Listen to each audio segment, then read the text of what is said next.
Ramesh sir எப்போ முகவரி ஒரு ஃபவுண்டேஷனோட ப்ரோக்ராம்னாலும் ஓடி வந்துடுறது. எப்படியாவது வந்து அவர் இந்த மாதிரி மேலே தூக்கி உட்கார வச்சிருவாரு. இதுக்கு வந்து அருகதை இல்லாத ஆளுனாலும் இதை ஒரு சாக்கா வச்சு அவர் கூப்பிடுறாருன்றதுனால சரின்னு சொல்லி அக்செப்ட் பண்ணிட்டு ஓடி வந்துடுறது. காரணம் என்னன்னா அது வந்து ஒரு சுயநலமான ஒரு காரணம். இந்த மாதிரி ஒரு ப்ரோக்ராமில் வந்துட்டு போன அப்புறம் என்னால் அவருக்கு என்ன பிரயோஜனம்னு எனக்கு தெரியல. ஆனால் இந்த மாதிரி வரும்போது இந்த மாதிரி ஒரு ப்ரோக்ராமில் கலந்துக்கிட்டதுக்கு அப்புறமா வர ஒரு பூஸ்ட், ஒரு எனர்ஜி இருக்கு பாருங்க, அப்புறம் ஃபேண்டாஸ்டிக்காக இருக்கும். அத்தனை ஒரு இன்ஸ்பைரிங்காக ஒவ்வொருத்தர் பேசுறதை கேட்டதுக்கு அப்புறமும் நம்ம அப்படி தளர்ந்து போயிட்டு இருக்க நேரத்தில் இந்த மாதிரி ஒரு கேட்டால் நல்ல ஒரு தெம்பாக எழுந்திருந்து அதுக்கப்புறம் இன்னும் கொஞ்சம் நாள் ஓடும் அடுத்த முகவரி ஃபவுண்டேஷன் அடுத்த மீட் வரைக்கும்.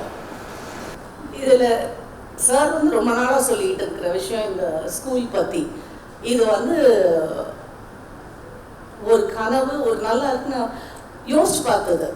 சரி, இப்போ நீங்கள் எல்லாம் ஏற்கனவே ஸ்கூல் முடிச்சுட்டு அதில் பல கஷ்டங்களுக்கு இடையில படித்து எப்படியோ இழுத்து பிடிச்சி படித்து வந்துட்டீங்க. வந்ததுக்கு பிறகு உங்களுக்கு அடுத்த கட்டத்துக்கு போகிறதுக்கு ஹெல்ப் பண்ணுறாங்க.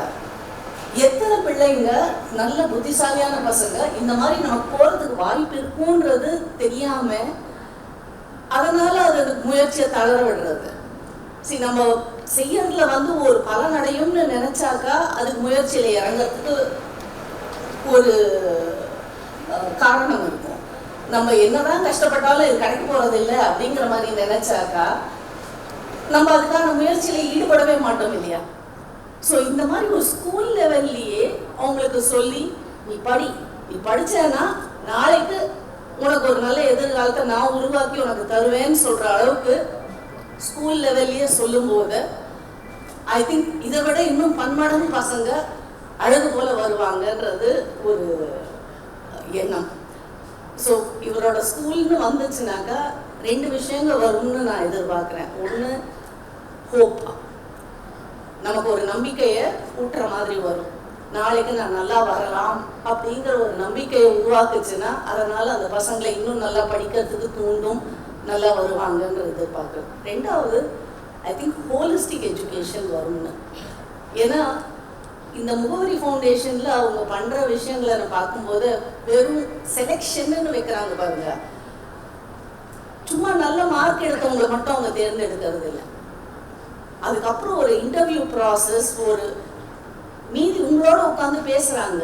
எதை வச்சு தேர்ந்தெடுக்கிறாங்க என்னன்னாக்கா உங்களோட குணம், என்ன மாதிரியான பிள்ளைங்க இவங்க நாளைக்கு வருங்கால தலைவர்களாக ஆவாங்களா, அந்த ஒரு லீடர்ஷிப் குவாலிட்டிஸ், அந்த ஒரு மற்றவங்களுக்கு சேவை செய்யணும்ன்ற ஒரு மனப்பான்மை, இந்த ஒரு பிள்ளைய நம்ம தூக்கி விட்டாக்கா இந்த பிள்ளை போய் இன்னும் இந்த மாதிரி 9000 பிள்ளைங்களை நாளைக்கு கொண்டு வரும்ன்ற ஒரு நம்பிக்கை இருக்கிற ஒரு பிள்ளைங்களாக தான் தேர்ந்தெடுக்கிறாங்க.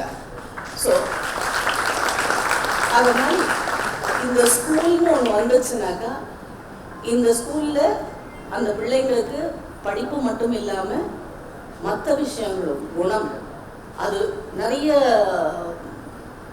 பார்க்குறோம். ஸ்டூடெண்ட்ஸ் இப்போ பார்த்துட்டு இருக்கும்போது கொஞ்சம் வருத்தத்தக்க ஒரு சூழ்நிலை உருவாகிட்டு இருக்கு. ஸ்டூடெண்ட்ஸோட ஆட்டிடியூட் அந்த அளவுக்கு முன்ன மாதிரி இல்லை.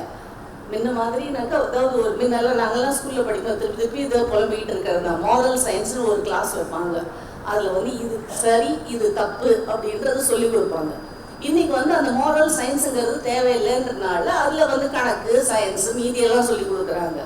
இதில் இதுதான் கரெக்ட், இதுதான் தப்பு அப்படிங்கிறது சின்ன வயசுலேருந்தே மறுபடியும் பேசிக்கிட்டே இருக்கிற போது தான் அது நம்ம மனசில் ஆழ ஊர்ந்து நாளைக்கு அது நம்ம செய்யும் போதே நம்ம உள் மனசு சொல்லும் இது சரி இது தப்புங்கிறது. அந்த ஒரு பாடம் வந்து ஸ்கூல் லெவலில் தொடங்கினாதான். தலை தூக்கி நிமிர்ந்த பிறகு இது கரெக்ட் இது தப்புன்னு சொன்னாக்கா அது அந்த அளவுக்கு சரிபடாது. ஸோ கிண்டர் கார்டன் லெவல்லேருந்து ஆரம்பிக்கும் போது அந்த பிள்ளைங்களுக்கு படிப்பு கூட குணத்தையும் ஊட்டி வளர்த்து, அதே போல் சுற்றுப்புறத்தில் ஒரு சூழல்லையும் ஒரு இன்ட்ரெஸ்ட் இருக்கிற ஒரு அக்கறை கொண்ட குழந்தைங்களாக கொண்டு வரணும். அதில் அந்த எனக்கு ரொம்ப பிடிச்ச விஷயம் உங்களோட ஆர்கிடெக்சர் இது பார்க்கும்போது எனக்கு பிடிச்சது வந்து அந்த அவுட்டோர் கிளாஸ் ரூம்னு ஒன்று வச்சுருந்தீங்க. அப்படியே ஒரு ஃப்ளாஷ்பேக் போச்சு. நான் எங்கள் ஸ்கூலில் வந்து நிறைய தடவை கிண்டர் அந்த 5th ஸ்டாண்டர்ட் வரைக்கும் இருக்குதுல்ல, டக்குன்னு வெளியில் வான்னு கூட்டு போயிடுவோம். எங்களுக்கு வந்து 5th ஸ்டாண்டர்ட் வரைக்கும் ஆஸ்பெஸ்டாஸ் ரூஃப் இருக்கும். அதில் வந்து வெயில் காலத்தில் பயங்கரமாக கொளுத்தோம். உடனே டீச்சர்ஸ்லாம் நம்ம இன்னைக்கு class will be outside உடனே ஒரே குஷியாகிடும். வெளியில் போய் புளிய மரத்த அடியில் கிளாஸ் ரூம் நடக்கும்.